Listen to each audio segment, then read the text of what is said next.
Tahukah Anda, otak merupakan bagian tubuh yang paling penting bagi manusia? Sekarang angkat tangan Anda dan letakkan pada dahi. Tepat di situ, ada bagian otak yang paling istimewa. Bagian itu disebut prefrontal cortex atau disingkat PFC.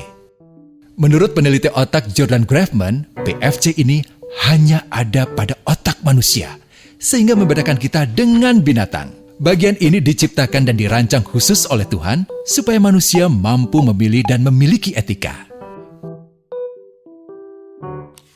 PFC berfungsi seperti pemimpin. Ia bertanggung jawab untuk berkonsentrasi, memahami benar dan salah, mengendalikan diri, menunda kepuasan, berpikir kritis, dan merencanakan masa depan. PFC adalah pusat pertimbangan dan pengambilan keputusan. PFC inilah yang membentuk kepribadian dan perilaku sosial. Sayangnya, PFC adalah bagian otak yang paling mudah mengalami kerusakan. Jika PFC rusak, maka kepribadian orang bisa berubah. Rusaknya PFC bisa disebabkan oleh benturan fisik, bisa juga oleh zat kimia, seperti narkotika, psikotropika, dan zat adiktif atau nafsa. Dan ternyata penyebab paling merusak juga pornografi, yang disebut narkolema, narkotika lewat mata. Bagaimana pornografi mempengaruhi otak dan pikiran kita? Adi, remaja 12 tahun, melihat gambar di TV yang menjurus ke porno. Awalnya, ia merasa kaget dan jijik.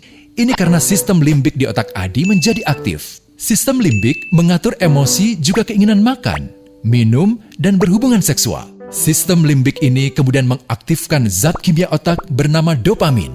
Dopamin memberi rasa senang, penasaran, sekaligus kecanduan. Zat ini juga aktif jika orang mengkonsumsi nafsa. Oleh karena itu, sifat candu pornografi sama dengan sifat candu nafsa.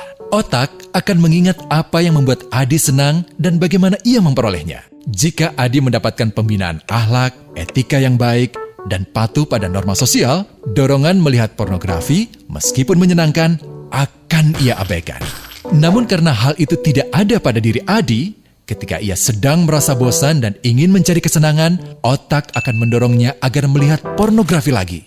Namun lama-lama, Adi bosan melihat jenis gambar yang sama dan butuh yang lebih porno untuk memicu rasa senang. Sekarang, dengan internet, pornografi menjadi jauh lebih mudah didapat. Pertama, Adi membuka internet dan tidak sengaja melihat gambar yang menjurus ke porno. Berikutnya, ia sengaja membuka lagi untuk melihat yang lebih porno. Awalnya melihat yang sedikit terbuka, lama-lama semuanya terbuka. Awalnya melihat 1 menit, lama-lama 1 jam. Adi mengalami kecanduan pornografi. Bagaimana kerusakan PFC akibat kecanduan pornografi? Secara alamiah, dopamin dialirkan dari sistem limbik ke PFC. Orang yang kecanduan pornografi akan mengalirkan dopamin secara berlebihan sehingga membanjiri PFC.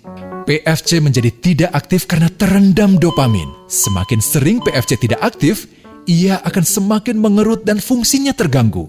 Sistem limbik justru akan berkembang semakin besar karena terus mengaktifkan dopamin, sehingga Adi cenderung untuk terus mencari kesenangan tanpa takut atas akibatnya.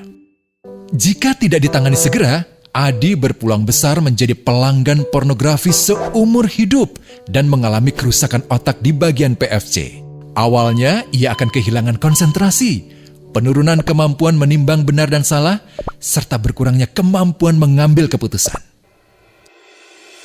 Lama-lama, besar kemungkinan ia akan melakukan masturbasi, oral seks, hubungan seksual suka sama suka, dan mudah berganti-ganti pasangan seksual.